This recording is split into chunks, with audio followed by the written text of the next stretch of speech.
Bien, en la tercera parte con el licenciado Monterroso de CESAN, la Secretaría de Alimentación del Estado. Bien, vamos a hablar un poco de la lección escondida de San Juan Atitán. Hay muchos San Juanes Atitanes en Guatemala. ¿Cuál es la lección escondida de ese particular municipio? Bueno, a la larga hay que clarificar que no todos los que están en pobreza, como insistimos, tienen que ser desnutridos. Y no todos los que tienen capacidad de compra tienen que ser bien nutridos.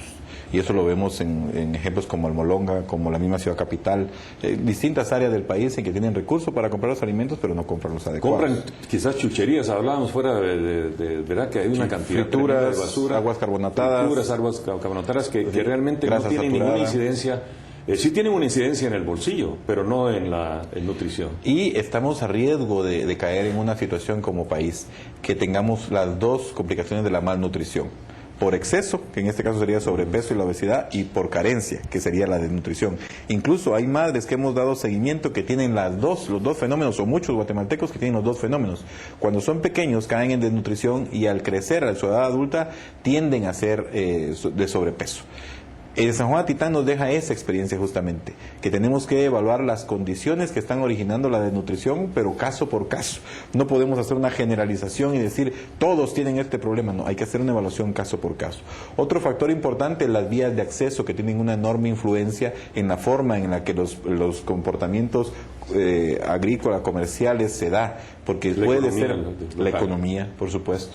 Hay una vinculación entre la relación de una carretera que puede convertirse en un trampolín de desarrollo que traiga consigo una mejora económica. Como lo hicieron en Naciones Unidas, que decían que había una incidencia entre la distancia que había del hogar al agua potable, y la distancia que había, es decir, entre más lejos del hogar, subía la incidencia de enfermedades, especialmente gastrointestinales. Y ese es otro factor que nos deja también San Juan Atitán. Hay que ser muy precisos en que la población debe de tener agua apta para el consumo humano.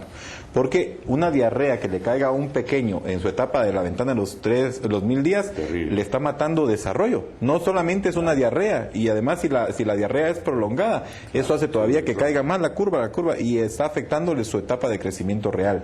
Ya que un niño o una niña tenga una diarrea después de los 3 años de vida, no es tan grave como que la tenga antes de los 3 años de vida. Y es fundamental que se cuide. Otro aspecto es la precariedad ocupacional. La precariedad ocupacional va a tener una influencia enorme en este fenómeno de la desnutrición, porque impide tener otra visión, y la ansiedad, de lo que usted decía, el hambre, cuando alguien se acuesta con hambre y al día siguiente sabe que no va a tener para comer, hace que cambie rotundamente su estructura, incluso psicológica. Hemos descubierto que hay hogares en Guatemala en donde ya la muerte de un niño se considera como una decisión del cielo, y el niño se va para cuidar a los que se quedaron, para cuidar a los niños que se quedaron. Ese es un escape psicológico en realidad, para no afrontar esa verdad tan dramática que se está viviendo. Pero se ha vuelto una constante que ha caído a niveles en donde se entiende ya como normal algo que es una aberración en el fondo. Entender la muerte de un ser humano, de un niño o una niña, para usted, para mí, para ellos, pues es una catástrofe humana que en algunos momentos ya hace falta evadir, y eso es lo que está sucediendo en nuestro país. La mega tortilla, o ¿cómo le llaman la super tortilla? Le hemos llamado ahora harina fortificada.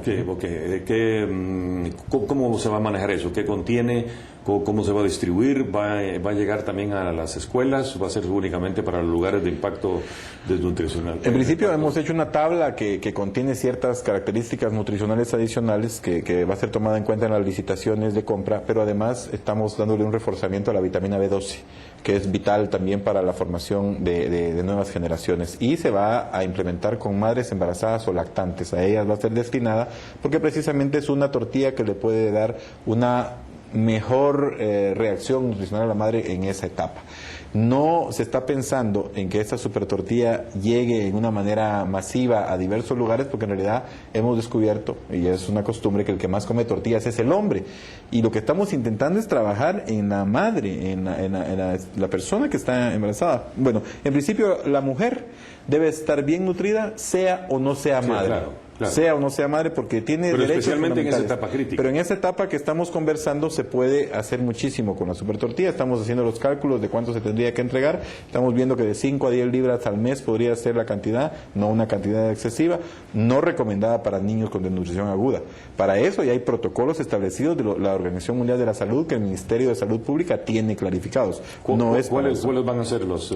Ya existen ciertos lineamientos, como por ejemplo la aplicación de alimentos terapéuticos listos para el consumo, cierto tipo de leches, cierto tipo de cuidados en concreto, cierto tipo de atención ambulatoria o hospitalaria. Ahora eso es todo un desafío logístico para poder aprovisionar a tantas miles de personas. Estamos hablando de literalmente cuántos, si estamos hablando de que son 30,000 mensuales y ya tenemos durante 30,000 mensuales durante 1,000 días, estamos hablando de una cantidad extraordinaria. Recursos van a ser difíciles de tener. Eso es complicadísimo, pero en el fondo no podemos hacernos atrás al reto. O sea, nos queda llegar a la decisión de o cambia o se hunde definitivamente este país. Las implicaciones logísticas son complicadas. La estructura con la que se reciben los ministerios debemos de ser conscientes que nos da limitaciones. En este momento los distintos ministerios de Estado se encuentran en una complicación enorme, pero ya no hay pretexto para hacerse atrás. Si esperamos el momento en el que estén bien todos los ministerios y la estructura pública esté preparada, nos van a pasar 5 años o 10 años más. Y vamos a tenemos que hacerlo hoy, porque hoy nacieron 1,000, mañana van a nacer 1,000, nacieron 1,000 y se está ayer. perdiendo esa oportunidad, esa ventana de Efectivamente, con cada niño que no se le atiende, con las implicaciones que estamos mencionando, con cada niño que no tiene irreversibles a largo plazo. Totales, y eso es fundamental que salvemos a los niños. Es la semilla social de Guatemala. Es todos nuestros desarrollos, el económico, el social, el humano, el desarrollo rural, el desarrollo, todos los desarrollos. ¿Por qué decía en las Naciones Unidas que le cuesta 8.4 millones de dólares diarios a causa de la desnutrición crónica que afecta a 1.3 millones de menores de 5 años?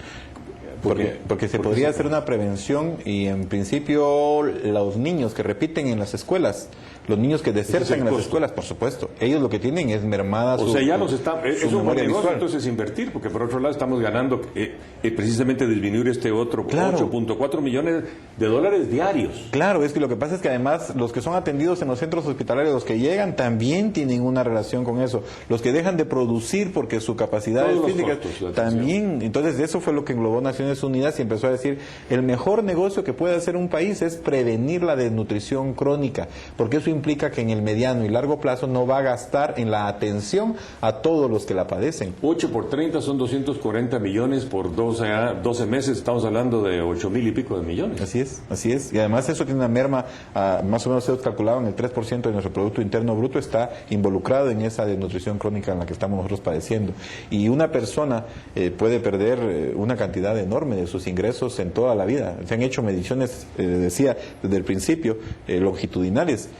Casi el 50% de lo que podría devengar deja de percibir. Si realmente en vez de ver esto como un gasto, tenemos que verlo como una enorme, pero muy profunda inversión que va a tener réditos hacia Guatemala como ninguna otra cosa. Como ninguna otra. Porque bueno, sí, combatimos la delincuencia y combatimos la seguridad, bueno, está bien, pero ahí dejan de matar o dejan de hacer esto y hay seguridad. Pero eso, aquí estamos hablando de que estamos empeñando el futuro de Guatemala. Silenciosamente. De hecho, cuando invitan a 8 economistas famosos del mundo, 5 de ellos con premio Nobel, le dicen cuáles son las 30 problemáticas y las 30 soluciones para el desarrollo, ni siquiera el desarrollo en ciertas áreas, para el desarrollo en general de los países. Y el número 1 que ellos marcan es la desnutrición. El problema número 1 para estos 8 economistas mundiales, el consenso de Copenhague, sí, la desnutrición. ¿Y qué dicen ellos? Micronutrientes. ¿Son caros? No.